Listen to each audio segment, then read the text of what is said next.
Hi తినాలి అనిపిస్తుందా? రండి మరి ఈజీగా ఫాస్ట్గా చేసేసుకుందామా? ఫస్ట్ పూరీ కర్రీ ప్రిపేర్ చేసేసుకుందాము. దీనికోసం ఒక 3 పొటాటోస్, 2 టమాటోస్, చిల్లీస్, ఆనియన్.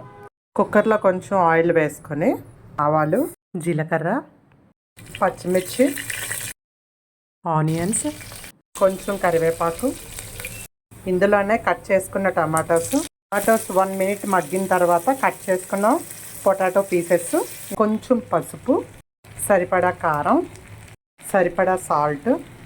ఒకసారి అన్నీ కలిపేద్దాము. వాటర్ పోసుకుందాం. 3 విజిల్స్ వచ్చినంత వరకు దీన్ని బాయిల్ చేసుకుందాం.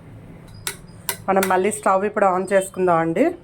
ఇందులో 4 స్పూన్స్ ముందుగానే నానబెట్టుకున్న శనగపిండి వాటర్ని వేద్దాము.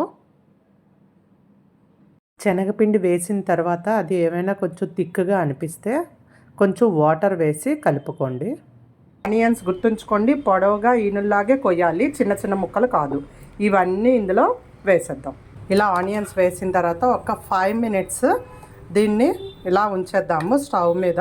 పూరీ కర్రీ రెడీ అయిపోయిందండి. లాస్ట్లో మనం కొత్తిమీర వేసుకొని స్టవ్ ఆఫ్ చేసేసుకుందాం.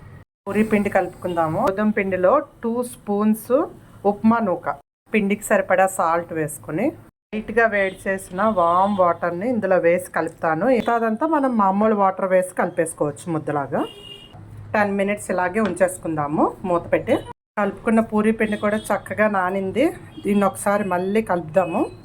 చూడండి, ఇలా చిన్న చిన్న ఉండలుగా చేసుకొని దీన్ని ఇప్పుడు మనం ఒత్తుకుందాము. మరీ పల్చగా పామొద్దు, ఈ థిక్నెస్ ఉండాలి. ఆయిల్ వేసుకొని ఆయిల్ బాగా హీట్ అవ్వాలి. ఇలా హీట్ అయిన ఆయిల్లో మనం పావుకున్న పూరి వేసుకుందాము. వేసుకొని జస్ట్ చిన్న ప్రెస్ చేయండి. దాని మీద ప్రెస్ చేస్తే చూసారా ఎలా పొంగుతుందో.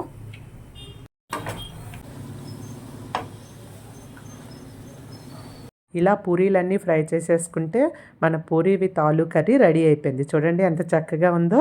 చూడడానికే కాదండి, అంతే టేస్టీగా ఉంటుంది. Thank you.